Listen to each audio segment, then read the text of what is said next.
2026년 1월 14일 오전 9시 39분 파일 붙여넣기 시작. 남편은 결혼기념일 선물로 7천만 원짜리 옷 팔찌를 주었다. 하지만 정체불명의 메시지는 그것을 버리라고 경고했다. 나는 질투심에 불타는 그의 내연녀에게 팔찌를 넘겼다. 다음 날 그녀의 방에서 들려오는 끔찍한 비명소리에 나는 소스라치게 놀랐고 그녀의 피부가 물집으로 뒤덮인 것을 보았다. 서울의 밤하늘을 적시는 폭우가 쏟아지고 있었다. 56층 최고급 레스토랑의 통유리창을 때리는 빗방울들은 마음을 차분하게 만들어야 할 리듬을 연주하고 있었다. 창밖으로는 강남의 도로를 가득 메운 차량들의 불빛이 잠들지 않는 빛의 강처럼 흐르고 있었다. 이 풍경은 내가 입은 실크 드레스와 내 앞에 차려진 바인 다이닝 테이블처럼 너무나 아름답고 너무나 비쌌다. 결혼 10주년 축하해, 여보. 그 중후한 목소리가 창밖을 향해 있던 내 시선을 끌어당겼다. 나는 고개를 돌려 10년이라는 세월 동안 내 곁을 지켜준 남자의 모습을 바라보았다. 강민준, 내 남편은 맞춤 제작한 블랙수트가 그의 다부진 몸을 감싸고 있어 오늘따라 유난히 멋져 보였다. 머리카락은 깔끔하게 뒤로 빗어 넘겨 그의 단단한 턱선을 더욱 돋보이게 했다. 그의 입가에는 따뜻한 미소가 걸려 있었다. 우리가 맨바닥에서부터 함께 경력을 쌓아갈 때 나를 반하게 만들었던 바로 그 미소였다. 고마워요, 민준 씨. 나는 부드럽게 대답하며 테이블 위에서 그의 손을 마주 잡았다. 우리가 이렇게 멀리 왔다는 게 믿기지 않네요. 10년은 짧은 시간이 아니잖아요. 민준은 고개를 끄덕였다. 그의 눈이 나를 뚫어지게 바라보았다. 마치 희귀한 명화를 감상하는 듯한 그 시선은 강렬하게 느껴졌다. 그리고 당신은 내가 허름한 길거리 카페에서 처음 청혼했을 때처럼 여전히 아름다워, 지유. 달라진 게 있다면 이제 내가 당신에게 온 세상을 안겨줄 수 있다는 거지. 당신은 더 이상 공사 현장에서 먼지를 뒤집어 쓰며 힘들게 일하거나 매달 생활비를 걱정할 필요가 없어. 나는 옅은 미소를 지었다. 우리의 삶이 극적으로 변한 것은 사실이었다. 민주는 이제 성공하고 야심차고 존경받는 부동산 재벌이 되어 있었다. 반면 나 역시 꽤 이름 있는 건축가였지만 민주는 항상 내게 좀 더 편하게 쉬면서 자신의 노고의 결실을 즐기라고 말했다. 그는 내가 자신이 지은 성의 여왕이 되기를 원했다. 웨이터가 다가와 디저트를 내놓고 우리 잔에 스파클링 워터를 다시 채웠다. 웨이터가 사라지자 민주는 수트 주머니에 손을 넣었다. 내 심장이 천천히 뛰기 시작했다. 그는 핏빛 벨벳 상자를 꺼냈다. 반지 상자가 아닌 꽤 큰 크기였다. 그는 그것을 우리 디저트 접시 사이 테이블 중앙에 놓았다. 열어봐, 지유. 당신을 위한 거야. 그의 목소리에는 자부심이 가득했다. 나는 약간 떨리는 손으로 상자를 잡았다. 부드러운 벨벳의 감촉이 손끝에 느껴졌다. 천천히 뚜껑을 열었다. 숨이 퍼섰다. 상자 안에는 믿을 수 없을 정도로 아름다운 옷팔찌가 놓여 있었다. 짙은 녹색이었지만 레스토랑의 크리스탈 샹들리에 불빛을 받을 때마다 살아 움직이는 듯한 그라데이션을 뽐냈다. 표면은 매끄럽고 차갑게 보였다. 서로를 휘감고 있는 용과 봉황 문양의 조각은 지극히 섬세했다. 이것은 백화점 명품관에서 흔히 볼 수 있는 그런 장신구가 아니었다. 과거 시대의 유물처럼 보였다. 민준 씨, 이건. 나는 말을 잇지 못했다. 진품옥이야. 민준이 내 말을 빠르게 끊었다. 내 반응을 보며 그의 눈이 만족감으로 반짝였다. 지난주 비공개 경매에서 구했어. 오래된 왕조의 유물이라고 하더군. 가격이 좀 나가지만 당신에 대한 내 사랑에 비하면 아무것도 아니지. 나는 가격을 상상하며 놀라움과 두려움 속에서 마른 침을 삼켰다. 얼마였어요? 나는 민준이 가격 얘기를 싫어한다는 것을 알면서도 조심스럽게 물었다. 민준은 나지막에 웃으며 음료를 한 모금 마셨다. 7천만 원. 네? 나는 하마터면 살에 들릴 뻔했다. 내 눈이 휘둥그레지며 그를 쳐다보았다. 팔찌 하나에 7천만 원이라니. 민준 씨, 그건 정말 큰 돈이에요. 그걸로 투자를 하거나. 민준이 즉시 손을 들어 내 항의를 막았다. 그의 표정이 미세하게 변했다. 이 로맨틱한 순간에 내가 돈 얘기를 꺼낸 것에 대한 불쾌감이 스쳐 지나갔다. 지유, 제발 분위기 망치지 마. 내가 밤낮으로 죽어라 일하는 게 누굴 위해서인데. 당신을 위해서야. 내 아내가 최고의 것을 누렸으면 좋겠어. 내 아내를 호강시켜주는 게 뭐가 잘못됐어. 당신은 그럴 자격이 있어. 나는 죄책감이 스며들며 입을 다물었다. 민준의 말이 맞았다. 그는 단지 나를 행복하게 해주고 싶었을 뿐이다. 이렇게나 호탕하고 세심한 남편을 둔 것에 감사해야 했다. 나는 상자에서 팔찌를 꺼냈다. 그것은 무겁고 차가웠다. 에어컨이 켜진 실내 온도보다 훨씬 더 차가웠다. 내 피부가 옥 표면에 닿자 왠지 모르게 온몸에 소름이 돋았다. 손끝에서부터 목덜미까지 이상한 감각이 퍼져나갔다. 이리 줘. 내가 채워줄게. 민준이 말했다. 나는 왼팔을 내밀었다. 민준은 내 손목에 조심스럽게 팔찌를 채워주었다. 마치 내 손목을 위해 만들어진 것처럼 크기가 꼭 맞았다. 팔찌의 짙은 녹색이 내 하얀 피부와 대조를 이루었다. 정말 아름답다. 민준이 중얼거렸다. 내 손목보다 팔찌에 더 시선이 가 있는 듯 했다. 아주 잘 어울려. 절대로 빼지 마, 지유. 이건 옥처럼 단단하고 귀한 우리의 영원한 인연의 상징이야. 고마워요, 민준 씨. 소중히 간직할게요. 나는 갑자기 밀려오는 불편한 감정을 애써 무시하며 약속했다. 아마 이 방의 에어컨이 너무 추워서일 것이다. 저녁 식사는 다음 주 가평 별장으로 떠날 휴가 계획에 대한 가벼운 대화로 이어졌다. 민주는 요즘 대박을 터뜨리고 있는 그의 새 아파트 프로젝트에 대해 이야기했다. 나는 그저 좋은 청취자가 되어주었다. 그는 너무나 완벽해 보였다. 모든 여자가 꿈꾸는 이상적인 남편. 하지만 건물의 구조를 보는데 익숙한 건축가로서 내 마음속 깊은 곳에서는 화려한 외관이 때로는 부실한 기초를 가리고 있다는 것을 알고 있었다. 최근 들어 민주는 자주 늦게 귀가했고 속삭이는 목소리로 전화를 받곤 했다. 그리고 가끔 그의 셔츠에서 내 것이 아닌 여자 향수 냄새가 났지만 나는 항상 그것을 떨쳐버렸다. 나는 민준을 믿었다. 밤 10시 우리는 집으로 돌아가기로 했다.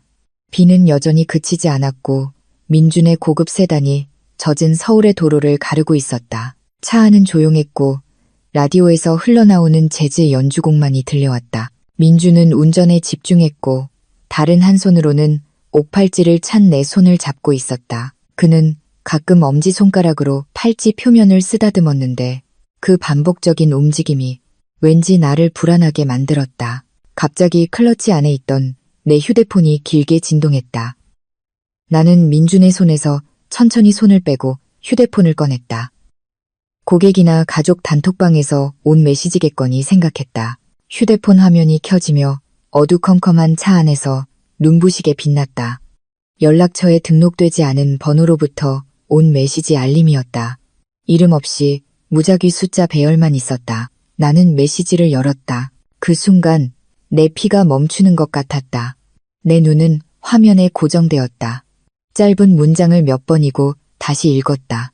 내가 잘못 읽었기를 바라면서 그 팔찌 당장 버려. 선물이 아니야. 저주야. 그걸 차고 있으면 넌 죽어. 숨이 막혔다. 심장이 흉곽을 격렬하게 두드렸다. 반사적으로 나는 민준 쪽을 돌아보았다. 그는 여전히 운전에 집중하고 있었다. 표정은 무심했다. 나를 덮친 공포를 전혀 눈치채지 못한 듯했다. 왜 그래, 지유? 무슨 일 있어? 민준이 갑자기 내 긴장감을 느낀 듯 물었다. 그는 흘끗 고개를 돌렸다. 그의 시선이 내 손에 들린 휴대폰을 스쳤다. 나는 재빨리 휴대폰 화면을 끄고 가방에 다시 넣었다. 아니요. 그냥 스팸 문자예요. 흔한 대출 광고. 나는 최대한 차분한 목소리로 거짓말했다. 민주는 경멸하듯 콧방귀를 뀌었다. 쓸데없는 것들. 그냥 차단해버려. 네, 나중에 차단할게요. 나는 대답했다. 나는 다시 앞을 보았다. 빗물로 흐릿한 앞 유리를 뚫어지게 응시했다. 내 왼손은 무의식적으로 오른손 손목의 오팔찌를 만지작거렸다. 차가웠다. 내 체온을 빨아들이는 듯 점점 더 차갑게 느껴졌다. 이 메시지를 보낸 사람은 누구일까? 장난일까? 하지만 내가 방금 이 팔찌를 받았다는 걸 어떻게 알았을까? 우리는 1시간 전에 레스토랑의 프라이빗 룸에서 받았다. 나와 민준. 그리고 웨이터 외에는 아무도 없었다. 웨이터일까? 하지만 왜? 아니면 이것은 진짜 경고일까? 그걸 차고 있으면 넌 죽어. 그 말이 나쁜 주문처럼 머릿속에서 맴돌았다. 나는 다시 민준을 곁눈질했다. 이 팔찌를 내게 준 남자. 내 남편. 설마 민준이 나를 해치려 했을 리는 없지 않은가? 그는 방금 이 팔찌에 수천만 원을 썼다. 그는 나를 사랑한다. 하지만 의심의 씨앗은 이미 심어졌다. 사랑으로 가득해야 할 결혼기념일 밤은 이제 악몽의 시작으로 변해버렸다. 내 손목을 감싸고 있는 녹색 빛 너머로 사악한 무언가가 숨어서 나를 엿보고 있는 것 같았다. 덮칠 적절한 때를 기다리면서. 그리고 창밖의 비는 진짜 폭풍이 이제 막 우리 가정에서 시작되었음을 알리는 말없는 증인인 듯했다. 다음 날 아침. 떠오르는 태양도 내 마음속에 드리운 먹구름을 걷어내지 못했다. 어젯밤의 메시지가 계속 나를 괴롭혔다. 나는 잠을 설쳤다. 눈을 감을 때마다 이 팔찌가 내 목을 조르는 상상이 들었다. 아침 일찍 나는 추적 앱을 통해 메시지를 보낸 번호를 추적하려 했지만 결과는 허사였다. 번호는 이미 해지되었거나 대포폰이었다. 오늘은 우리 집에서 대가족 모임이 있는 날이었다. 안주인으로서 나는 완벽해 보여야 했다. 나는 부엌에서 분주하게 움직이며 케이터링을 정리하고 거실 구석구석에 신선한 꽃이 놓였는지 확인했다. 강남에 있는 우리의 호화로운 저택은 손님들을 맞이할 준비가 되어 있어야 했다. 특히 며느리의 흠을 찾는데 매의 눈을 가진 시어머니 홍 여사님 앞에서는 더욱 그랬다. 정오가 가까워지자 손님들이 하나둘 도착하기 시작했다. 고급 차들이 앞마당에 줄지어 섰다. 그리고 물론 가장 요란하게 등장한 것은 시어머니 홍 여사님과 민준의 내연녀 최유라였다. 어머, 지우씨, 오늘 서울 날씨 왜 이렇게 더워요? 유라가 거실로 들어서자마자 그녀의 날카로운 목소리가 정적을 깼다. 그녀는 애쉬 그레이로 염색한 머리를 흔들고는 허락도 없이 내 이탈리아 수입 가죽 소파에 몸을 던졌다. 유라는 민준이 후원하는 신인 배우 지망생이었다. 민준은 그녀의 재능이 아깝다며 물심양면으로 돕고 있었지만 내가 보기엔 그녀는 민준의 후원을 지나치게 즐기고 있는 듯했다. 그녀의 차림새는 머리부터 발끝까지 명품으로 휘감겨 있었다. 그녀의 SNS는 팔로워가 거의 없는 유령 계정이었지만 말이다. 먼저 음료부터 드세요. 유라 씨, 어머님. 나는 차가운 주스 잔을 건네며 상냥하게 권했다. 홍 여사님은 그 잔을 평가하듯 쳐다본 후 나를 흘끗 보았다. 네가 직접 만든 건 아니지, 지유야. 케이터링이네. 음식 모양만 봐도 알겠다. 아내는 손수 만든 음식으로 손님을 대접해야 복이 들어오는 거란다. 남편 돈으로 피부 관리나 받을 생각만 하지 말고. 나는 씁쓸한 미소를 지으며 익숙한 분노를 삼켰다. 네, 어머님, 마침 어제까지 프로젝트 설계 마감이 겹쳐서요. 큰 요리를 할 시간이 없었네요. 핑계는 홍 여사님이 나지막이, 하지만 내가 똑똑히 들을 수 있을 만큼 분명하게 비꼬았다. 유라가 갑자기 자세를 바로 했다. 그녀의 눈은 내가 과자통을 내려놓는 내 손목을 보자 완벽하게 동그래졌다. 그녀의 시선은 그곳에 감겨있는 녹색 물체에 고정되었다. 세상에, 그게 뭐예요, 언니? 유라가 소리치며 무례하게 내 손을 낚아챘다. 그녀는 내 손을 자기 얼굴 가까이로 끌어당겨 민준이 준 옥팔찌를 탐욕스러운 눈빛으로 뜯어보았다. 대박, 이거 진짜 옥이죠?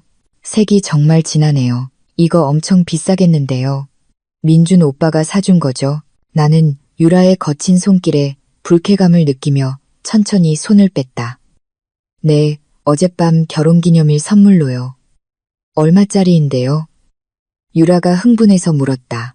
그녀의 눈은 팔찌에서 떨어질 줄 몰랐다. 질투심이 그녀의 눈빛에서 명백히 드러났다. 민준 씨가 7천만 원 정도라고 하더라고요. 나는 약간 망설이며 솔직하게 대답했다. 뭐라고요? 유라와 홍 여사님이 동시에 소리쳤다. 홍 여사님의 얼굴은 놀람과 분노가 뒤섞여 순식간에 붉어졌다. 7천만 원이라고? 민준이가 미쳤구나. 그런 돈으로 너한테 이런 돌덩이를 사주다니. 지난달에 내가 부엌 좀 고쳐달라고 했을 땐 현금이 없다고 하더니만. 알고 보니 내 사치 부리는데 돈을 다 썼구나. 민준이는 정말 너무 착한 남편이야. 아내가 분수를 모르는 게 문제지. 솔직히 말해서요, 언니. 유라가 도발적인 말투로 거들었다. 이런 급의 팔찌는 언니 손에 안 어울려요. 언니 피부는 좀 창백하잖아요. 짙은 녹색을 차니까 더 시체 같아 보여요.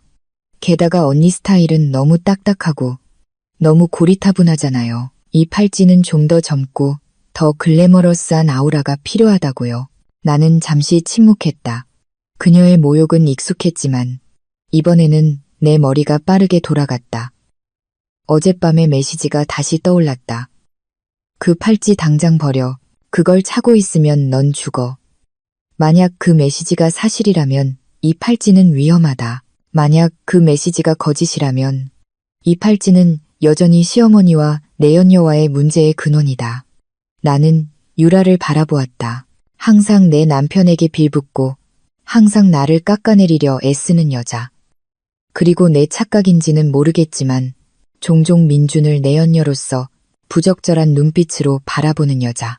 갑자기 내 머릿속에 미친 생각이 떠올랐다. 사악하지만 동시에 시험이기도 한 생각. 만약 이 팔찌가 정말 저주라면 그 저주가 가장 원하는 사람에게 가게 두자. 나는 미소를 지었다. 최대한 달콤하게 꾸며낸 미소였다. 나는 손목에서 팔찌를 풀기 시작했다. 미끄럽고 차가웠다. 내 말이 맞아, 유라 씨. 나는 자세를 낮추며 말했다. 아마 난 이렇게 아름다운 물건을 차기엔 너무 고리타분한가 봐. 손도 설계 도면 잉크 때문에 자주 더러워지고. 이렇게 비싼 팔찌에 흠집이라도 나면 아깝잖아. 유라가 눈썹을 치켜떴다. 반격하지 않는 내 반응에 어리둥절한 듯했다. 나는 그녀에게 팔찌를 내밀었다. 네가 마음에 들면 가져, 유라 씨. 네가 하는 쇼핑몰 사업 더 잘 되라고 주는 선물이라고 생각해. 어차피 넌 글래머러스하게 꾸미는 거 좋아하잖아. 나보다 너한테 훨씬 더 잘 어울릴 거야. 방하는 순간 정적이 흘렀다. 유라의 입이 떡 벌어졌다. 홍 여사님도 말이 없었다. 그녀의 눈은 팔찌와 내 얼굴을 번갈아 쳐다보며 무슨 함정이 있는지 찾는 듯했다. 언니, 진짜예요? 유라가 더듬거리며 물었지만 그녀의 손은 내가 마음을 바꾸기 전에 내 손바닥에서 팔찌를 낚아채려 이미 빠르게 움직이고 있었다. 진심이야. 그냥 껴. 난 괜찮아. 나는 확고하게 대답했다. 그 녹색 물체가 내 피부에서 떨어져 나가자 엄청난 해방감이 밀려왔다. 무거운 짐이 벗겨진 것 같았다. 2번 기다릴 것도 없이 유라는 즉시 팔찌를 자기 손목에 끼웠다. 유라의 손목이 나보다 더 통통해서 조금 끼었지만 그녀는 억지로 밀어 넣었다. 와, 어머님 보세요. 딱 맞죠? 유라는 홍 여사님을 향해 자랑스럽게 손을 내보이며 빙글빙글 돌렸다. 대박, 이거 진짜 고급스럽다. 고마워요, 언니. 웬일로 이렇게 착하게 굴어요? 뭐 잘못 먹었어요? 쓸데없는 소리 말고 그냥 받아. 유라야, 내 복이다. 홍 여사님이 말을 잘랐다. 그녀의 눈은 아들 같은. 민준이 나를 위해서가 아니라 다른 여자를 위해 돈을 쓴 것을 보고 기쁨으로 반짝였다. 그래야지 지유야. 가끔은 가족끼리 좀 나눠. 혼자만 즐기지 말고. 유라도 스트레스 해소가 필요하잖아. 나는 그저 조용히 고개를 끄덕이며 승리감에 도취되어 계속 팔찌를 쓰다듬는 유라를 지켜보았다. 그녀는 방금 내게서 보물을 빼앗았다고 생각하겠지. 그녀는 그 경고 메시지에 대해 몰랐다. 아니, 아직은 몰랐다. 그때 현관문이 열렸다. 사업 파트너와 골프를 치고 피곤한 얼굴로 민준이 들어왔다. 그는 거실의 소란스러움에 놀랐다. 어머님, 유라 씨 오셨네요. 민준이 인사했다. 그의 시선은 이내 주스 잔을 들고 있는 유라의 손으로 향했다. 유라의 손목에서 빛나는 녹색 빛에 그는 그대로 굳어버렸다. 민준의 얼굴이 급격히 변했다. 미소가 사라졌다. 그의 눈은 충격으로 커졌고 이내 날카로운 의문의 눈빛으로 나를 향했다. 그리고 그건 공포였을까? 유라야, 민준의 목소리가 무겁게 들렸다. 그 팔찌 왜 네가 하고 있어? 유라가 애교를 부리며 민준에게 다가가 그의 팔에 매달렸다. 내가 보기엔 지나치게 다정했다. 지우 언니가 저한테 줬어요, 오빠. 자기는 이런 거 안 어울린다고요. 그리고 이게 저한테 더 잘 어울리잖아요. 이것 좀 보세요. 너무 예쁘죠? 민준이 나를 쳐다보았다. 그의 턱이 단단해졌다. 지우, 왜 이걸 줬어? 우리 결혼기념일 선물이잖아. 나는 그의 눈을 차분히 도전적으로 마주 보았다. 유라 씨가 너무 좋아하잖아요. 그리고 어머님도 나눠야 한다고 하셨고요. 저는 민준 씨가 유라 씨가 행복해하는 걸 싫어하지 않을 거라고 생각했어요. 어차피 돈도 민준 씨 돈이고요. 민준은 침묵했다. 화를 내고 싶었지만 참는 듯했다. 그는 유라의 손목에 있는 팔찌를 내가 해석하기 어려운 눈빛으로 쳐다보았다. 그의 무표정한 얼굴 뒤에 감추려 애쓰는 공황 상태가 엿보였다. 그의 관자놀이에 식은땀이 맺히는 것이 보였다. 그래, 알았어. 민준이 마침내 쉰 목소리로 말했다. 유라 내가 좋다면 그냥 껴. 대신 조심해. 비싼 물건이니까. 걱정 마세요, 오빠. 제 목숨처럼 아낄게요. 유라가 민준의 뺨에 살짝 입을 맞추며 말했다. 나는 그들의 상호작용을 민준이 얼마나 불안해하는지를, 유라가 얼마나 자랑스러워하는지를 지켜보았다. 속으로 나는 자문했다. 당신은 도대체 뭘 숨기고 있는 거죠? 내 남편. 그리고 유라는 방금 장신구를 착용한 걸까? 아니면 자기 자신을 위한 사형 선고서를 착용한 걸까? 그날 밤 행사가 끝나고 모두가 돌아간 후 나는 집이 다시 조용해졌다고 느꼈다. 하지만 내 직감은 이것이 단지 시작일 뿐이라고 말하고 있었다. 미끼는 물렸다. 이제 나는 그 질투 많은 여자가 무사할지, 아니면 그 미스터리한 메시지가 현실이 될지 기다리기만 하면 되었다. 옥팔찌가 주인을 바꾼 지 사흘이 지났다. 우리 집안의 분위기는 달라져 있었다. 마치 보이지 않는 짙은 안개가 집안 구석구석을 뒤덮고 있는 것 같았다. 처음에는 그 위협적인 메시지가 그저 장난일 거라고 생각했다. 하지만 공포는 서서히 그 모습을 드러내기 시작했다. 유라의 입에서 나오는 작은 불평들로 시작되었다. 그날 아침 나는 식탁에 앉아 따뜻한 차 한 잔을 마시며 태블릿으로 설계 스케치를 확인하고 있었다. 민주는 투자자와의 갑작스러운 미팅 때문에 일찍 회사에 나갔다. 갑자기 계단을 급하게 내려오는 발소리가 들렸다. 아, 씨, 왜 이렇게 가려운 거야? 고개를 돌리니 유라가 거친 손길로 오른손 손목을 긁으며 부엌으로 걸어가고 있었다. 그녀의 얼굴은 잔뜩 찌푸려져 있었다. 눈 밑에는 다크서클이 선명했다. 마치 밤새 잠을 못 잔 사람 같았다. 그녀는 얇은 실크 잠옷을 입고 있었고, 물론 그 옷팔찌는 여전히 그녀의 손목에 예쁘게 감겨 있었다. 왜 그래요, 유라 씨? 왜 계속 긁어요? 나는 가슴 속에서 피어나는 호기심을 감추려 애쓰며 무심하게 물었다. 유라가 나를 쏘아보았다. 마치 그 가려움이 내 탓인 것처럼. 모르겠어요, 언니. 어젯밤부터 계속 뜨거워요. 불개미한테 물린 것 같은데 사라지질 않아요. 혹시 이 집에 진드기 많아요? 언니 소파 청소 잘 안 하죠? 나는 한숨을 쉬며 찻잔을 내려놓았다. 이 집은 매일 가사도우미가 청소해요. 유라 씨, 손 좀 봐요. 유라가 마지못해 손을 내밀었다. 그것을 본 순간 나는 숨을 참았다. 반짝이는 녹색 옷팔찌 아래 유라의 피부는 끔찍해 보였다. 손목을 둘러싼 시뻘건 원이 있었다. 팔찌가 피부에 닿는 바로 그 부분이었다. 그냥 붉은 것이 아니라 염증이 생겨 부어오르고 몇 군데는 투명한 액체가 담긴 작은 물집들이 생기기 시작했다. 이건 벌레에 물린 게 아니었다. 화학 화상처럼 보였다. 세상에. 유라 씨, 이거 너무 심하잖아요. 나는 이번에는 진심으로 걱정스러운 어조로 말했다. 그녀가 아무리 못됐어도 그런 상처를 보니 마음이 아팠다. 일단 팔찌부터 빼는 게 좋겠어요. 심각한 피부염이에요. 유라가 재빨리 손을 거두었다. 마치 내가 팔찌를 빼앗을까봐 두려워하는 듯했다. 웃기시네. 싫어요. 이거 비싼 팔찌잖아요. 겨우 좀 가렵다고 이걸 빼야겠어요. 그냥 먼지 알레르기일 거예요. 연고 바르면 괜찮아지겠죠. 유라 씨, 이미 물집이 잡혔어요. 감염되면 위험할 수 있어요. 내가 단호하게 말했다. 언니는 그냥 팔찌 다시 뺏어가고 싶은 거잖아요. 꿈도 꾸지 마세요.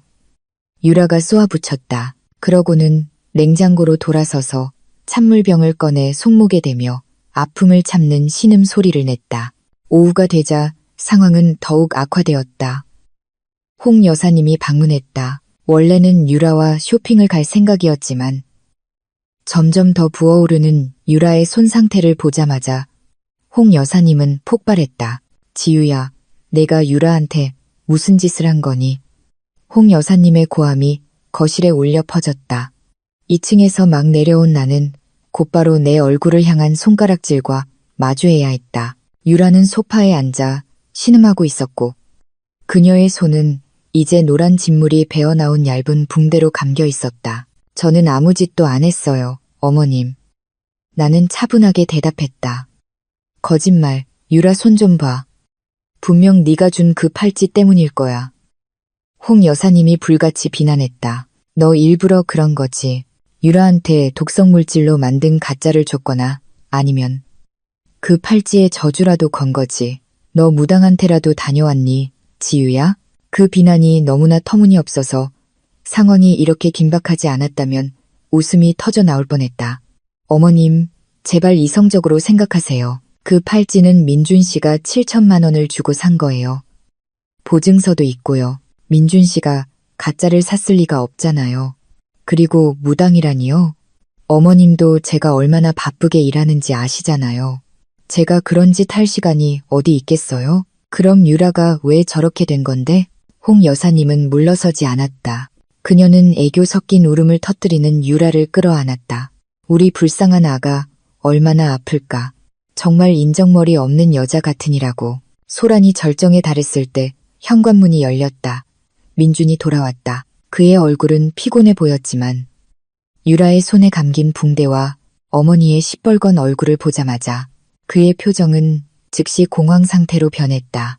평범한 공황이 아니라 깊은 공포가 서린 공황이었다. 이게 다 무슨 일이에요? 민준의 목소리가 미세하게 떨렸다. 내 아내 좀 봐라. 민준아. 홍 여사님이 소리쳤다. 유라한테 재수 없는 팔찌를 줘서 애 손이 이렇게 썩어 문드러지고 있잖아. 민준은 서둘러 유라에게 다가갔다. 그는 소파 앞에 무릎을 꿇고 조심스럽게 유라의 손을 잡았다. 그가 붕대를 살짝 걷어내고 물집이 터져 고름이 흐르는 피부를 본 순간 민준의 얼굴은 순식간에 창백해졌다. 그의 눈은 크게 뜨였고 동공은 작아졌다.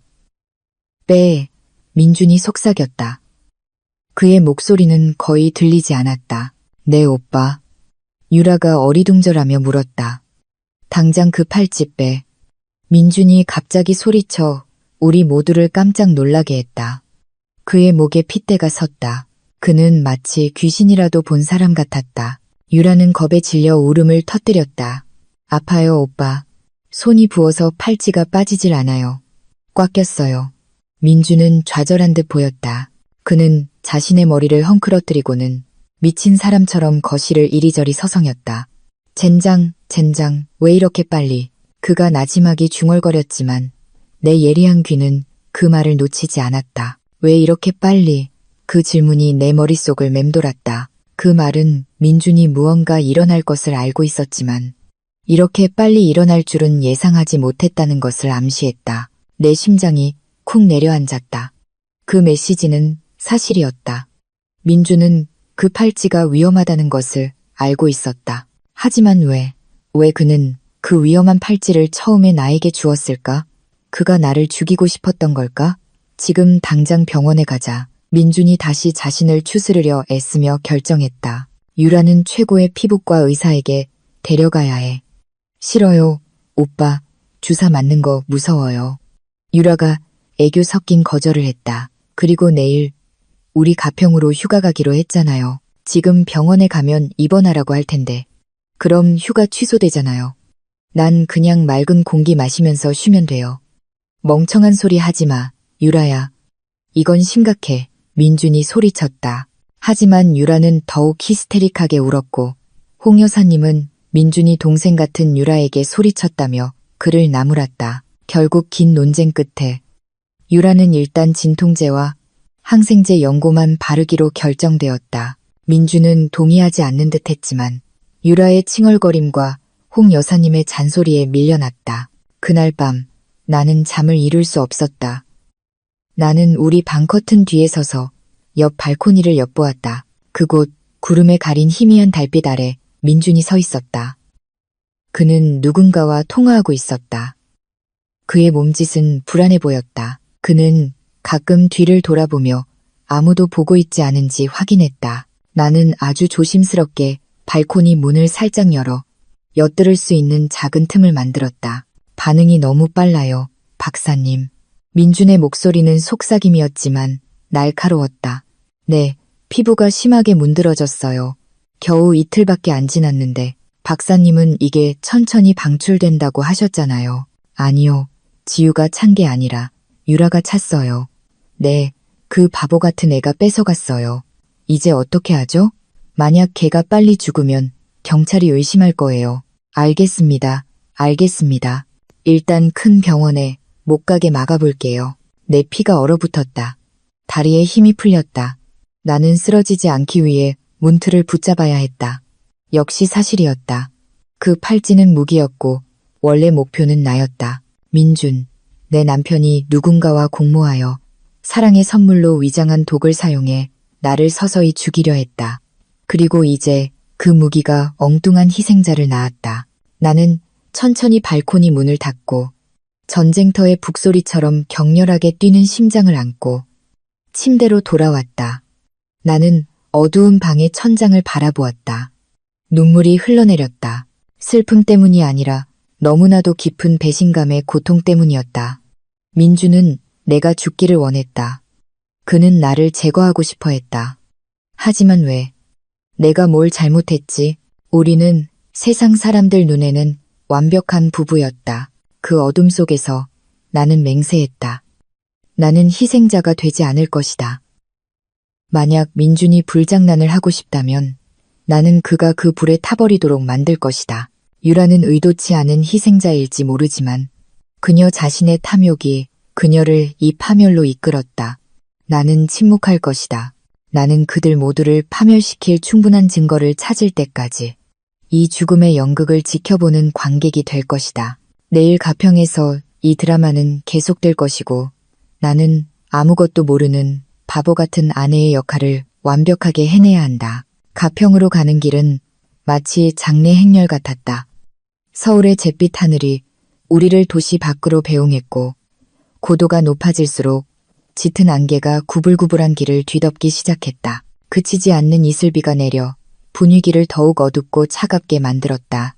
민주는 경직된 자세로 운전했다. 그의 눈은 길에서 떨어지지 않았지만 그의 생각은 분명 다른 곳에 가 있었다. 뒷좌석에는 홍 여사님이 점점 더 쇠약해 보이는 유라 옆에 앉아 있었다. 유라의 얼굴은 창백했고 입술은 바짝 말라 갈라져 있었다. 그녀는 홍 여사님의 어깨에 머리를 기댔다. 차가 움푹 파인 길을 지날 때마다 고통스러운 신음을 흘렸다. 오팔찌를 찬 그녀의 오른손은 이제 헐렁한 두꺼운 천으로 감겨 있었다. 뒤쪽에서 희미하게 비릿한 냄새가 풍겨왔다. 고름과 섞인 살이 썩기 시작하는 냄새였다. 그 역겨운 냄새에 속이 울렁거렸지만 나는 참았다. 아직 멀었니, 민준아. 홍 여사님이 걱정스러운 목소리로 물었다. 유라 몸이 불덩이 같아 거의 다 왔어요, 어머님. 별장까지 오케이면 남았어요. 민준이 짧게 대답했다. 애초에 오지 말았어야 했어. 유라는 서울에서 치료를 받았어야 했는데 홍 여사님이 투덜거렸다. 어제 유라 씨가 휴가 취소하기 싫다고 고집 부릴 때 같이 편들어 주신 건 어머님이잖아요. 나는 앞좌석에서 빈정거리지 않을 수 없었다. 입 다물어, 지우야. 넌 아무것도 안 도우면서 비꼬기만 하는구나.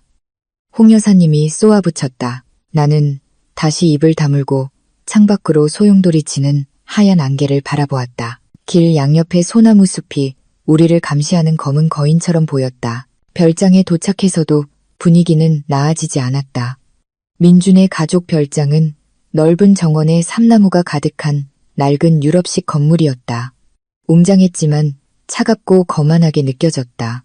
별장지기가 우산을 들고 우리를 맞이하며 유라가 계단을 오를 필요가 없도록 아래층 객실로 부축하는 것을 도왔다. 그날 오후는 섬뜩하게 지나갔다. 폭우가 쏟아지고 번개가 치면서 별장의 전기가 몇 번 나가기도 했지만 자동 발전기가 켜졌다. 유라는 점심을 거부했다.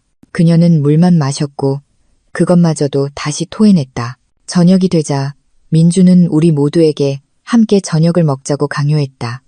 에너지를 보충해야 해. 그가 이유를 댔지만 나는 그가 단지 긴장을 풀고 싶어 한다는 것을 알았다. 우리는 튼튼한 티크 원목으로 만든 긴 식탁에 앉았다. 우리 위천장의 크리스탈 샹들리에는 희미하게 깜빡였다. 밖에서는 폭풍이 몰아치고 있었다. 바람이 윙윙거리며 유리창을 때렸다. 마치 부수고 들어오려는 듯했다. 유라는 홍 여사님의 부축을 받으며 방에서 나왔다. 그녀의 상태는 끔찍했다. 얼굴은 잿빛이었고 눈은 배텟으며 짙은 다크서클이 드리워져 있었다. 그녀는 숨을 헐떡이며 내 맞은편에 앉았다. 옥팔찌는 여전히 그녀의 손목에 있었고 이제는 썩어가는 유라의 피부와 대조를 이루며 더욱 짙은 녹색으로 보였다. 마치 팔찌가 유라의 생명을 빨아들여 그 빛을 바라는 것 같았다. 자, 먹어, 유라야. 오빠가 네가 좋아하는 닭고기 수프 만들었어. 민준이 부자연스럽게 부드러운 목소리로 달랬다. 그는 유라의 그릇에 수프를 떠주었다. 유라는 텅 빈 눈으로 수프를 바라보았다. 숟가락을 잡으려는 그녀의 손이 심하게 떨렸다. 써. 그녀가 희미하게 중얼거렸다. 혀가 써요, 오빠. 조금만 억지로 먹어보렴, 얘야. 홍 여사님이 유라의 등을 쓰다듬으며 달랬다. 유라는 입을 벌려 어머니가 떠주는 수프를 받아먹었다. 하지만 한 모금 삼키자마자 그녀의 몸이 갑자기 경직되었다. 그녀의 눈이 위로 뒤집히며 흰자 위만 남았다. 그녀의 몸이 의자 위에서 심하게 경련했다. 유라야, 유라야, 왜 그래? 홍 여사님이 공황 상태에 빠져 유라의 몸이 떨어지지 않도록 껴안았다. 컥! 유라가 뱃속의 것을 토해냈지만 나온 것은 닭고기 수프가 아니었다. 짙은 붉은 액체가 그녀의 입에서 뿜어져 나와 깨끗한 흰색 식탁보와 접시, 그리고 홍 여사님의 옷을 적셨다. 피었다. 유라는 다량의 신선한 피를 토했다. 나는 충격에 벌떡 일어나 손으로 입을 막았다. 비릿한 피 냄새가 그녀의 손에서 나는 썩은 냄새와 섞여 식당을 가득 채웠다. 세상에, 민준아, 내 동생 같은 이 피를 토해. 홍 여사님이 히스테릭하게 비명을 질렀다. 유라는 이제 힘없이 늘어졌다. 그녀의 몸이 의자에서 바닥으로 미끄러졌다. 그녀의 입에서는 피 섞인 거품이 흘러나왔다. 그녀는 마치 목이 잘린 닭처럼 작은 경련을 계속했다. 민주는 잠시 얼어붙은 채 서 있었다. 그의 얼굴은 시체처럼 창백했다. 그의 눈에 서린 공포는 더 이상 오빠의 공포가 아니라 자신의 범죄가 가장 잔인한 방식으로 드러나는 것을 목격한 범인의 공포였다. 지금 당장 병원에 가야 해요. 내가 민준을 정신 차리게 하려고 소리쳤다. 이러다 죽겠어요. 민준이 정신을 차렸다. 그는 즉시 달려가 반쯤 의식을 잃은 유라의 몸을 들어 올렸다. 그의 비싼 셔츠가 피로 더러워지는 것도 아랑곳하지 않고 그는 유라를 안고 차를 향해 뛰었다. 홍 여사님은 울부짖으며 신의 이름을 부르며 뒤따랐다. 나는 차 열쇠와 가방을 낚아채고 그들을 따라 달렸다. 차로 달려가는 동안 폭풍우가 우리 몸을 때렸다. 민주는 유라를 홍 여사님과 함께 뒷좌석에 눕혔다. 그리고 운전석으로 뛰어들었다. 나는 그의 옆에 앉았다. 가장 가까운 대학병원으로 가는 길은 지옥 같았다. 민주는 미친 사람처럼 차를 몰아 짙은 안개와 미끄러운 길을 고속으로 질주했다. 경적을 계속 울려댔다. 버텨, 유라야. 버텨. 민준이 핸들을 치며 소리쳤다. 그의 얼굴에는 식은땀이 비 오듯 흘렀다. 뒤에서는 유라의 숨소리가 죽음의 교향곡처럼 들렸다. 그녀의 기도를 막는 액체 소리가 그르렁거렸다. 홍 여사님은 울면서 계속 기도했다. 대학병원 응급실에 도착하자 간호사들이 즉시 침대 카트를 가지고 달려왔다. 늘어진 유라의 몸이 카트 위로 옮겨졌다. 당직 의사가 카트를 밀며 소생실로 달려가면서 유라의 상태를 확인했다. 상태 위독, 의식 저하, 맥박 약하고 빠름. 의사가 간호사에게 지시했다. 삽관 준비, 기도 확보. 민준이 처치실로 뛰어들려 했지만 보안 요원에게 저지당했다. 죄송합니다, 선생님. 밖에서 기다려 주십시오. 보안 요원이 단호하게 말했다. 제 동생 같은 이에요. 들어가게 해줘요. 민준이 저항했다. 그의 감정은 통제 불능이었다. 그의 얼굴은 시뻘갰다. 눈물과 땀이 뒤섞여 뺨을 타고 흘렀다. 의사가 잠시 나왔다. 그의 얼굴은 심각했다. 환자 보호자분, 환자는 급성 중독 증상을 보이고 있습니다. 내장 손상과 손 조직에 심각한 괴사 징후가 보입니다. 즉각적인 조치에 대한 동의가 필요합니다. 중독이라는 말을 듣자 민준의 다리가 풀렸다. 그는 차가운 병원 바닥에 무릎을 꿇었다. 그는 절망적으로 의사의 가운을 붙잡았다. 그리고 그의 입에서 그 말이 흘러나왔다. 결코 나와서는 안 될 말, 모든 것을 폭로하는 말. 의사 선생님, 제발 뭐든지 해주세요. 비용은 얼마든지 제가 내겠습니다. 민준이 히스테릭하게 소리쳤다. 그의 목소리가 텅 빈 병원 복도에 울려 퍼졌다. 살려주세요.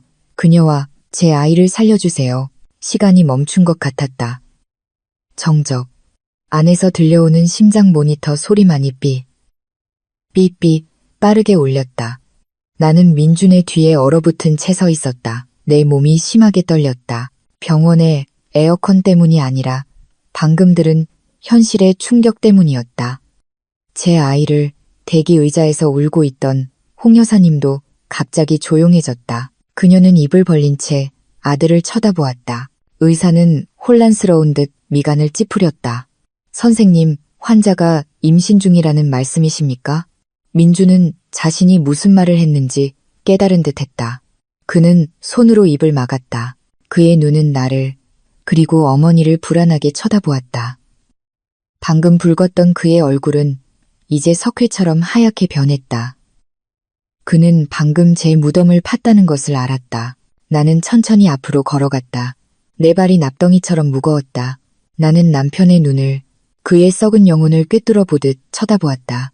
당신 아이라고요, 민준 씨? 나는 낮지만 날카롭게 베는 듯한 목소리로 물었다. 민준은 대답할 수 없었다. 그는 그저 고개를 숙인 채 떨고 있었다. 그동안 안에서는 의료진이 그의 내연녀와 그들의 배신의 결실인 태아를 구하기 위해 사투를 벌이고 있었다. 이 가평의 밤은 자연의 폭풍뿐만 아니라 내 신뢰에 남은 조각마저 먼지로 부서뜨리는 폭풍이었다. 서울의 VIP 병원 복도는 몇 시간 전 우리가 떠나온 가평의 공기보다 훨씬 더 차갑게 느껴졌다. 상아색 벽은 마치 내 삶을 덮친 혼란을 비웃는 듯했다. 코를 찌르는 날카로운 소독약 냄새가 복도 끝 자판기에서 나는 묵은 커피 향과 뒤섞였다. 디지털 벽시계는 새벽 3시를 가리키고 있었다. 간간히 지나가는 간호사의 발소리와 냉방기 소음만이 들리는 조용한 분위기였다. 나는 딱딱한 대기 의자에 앉아 유라가 누워있는 입원실 문을 멍하니 바라보았다. 가평대학병원에서의 드라마 이후 민주는 더 완벽한 시설을 핑계로 VIP 구급차를 이용해 유라를 우리가 늘 이용하던 서울의 사립병원으로 옮기자고 고집했다. 하지만 나는 진짜 이유를 알고 있었다. 그는 추문을 덮고 싶었다. 그는 사람이 붐비는 공공병원에서 자신의 아이에 대한 헛소리를 다른 사람이 듣는 것을 원치 않았다. 민주는 나에게서 약 5m 떨어진 곳에 따로 앉아 있었다. 그는 고개를 깊이 숙이고 있었다. 두 손으로 이미 헝클어진 머리를 쥐어뜯고 있었다. 그의 고급 셔츠에는 여전히 마른 핏자국이 남아 있었다. 끔찍하고 대조적인 모습이었다. 그는 평소에 자신감 넘치던 성공한 사업가처럼 보이지 않았다. 그는 무너져 내렸다. 하지만 그의 무너진 모습은 내 마음속에 조금의 동정심도 불러일으키지 못했다. 오히려 이제 내 가슴을 가득 채운 것은 혐오감이었다.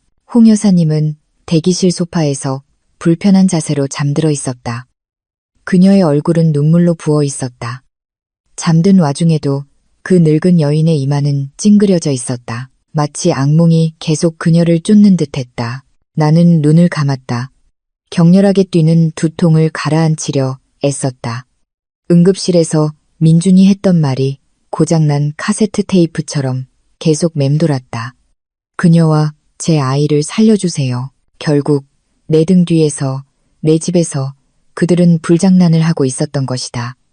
민준과 유라, 시아주버니 같은 존재와 재수 같은 존재, 내가 얼마나 눈이 멀었던가.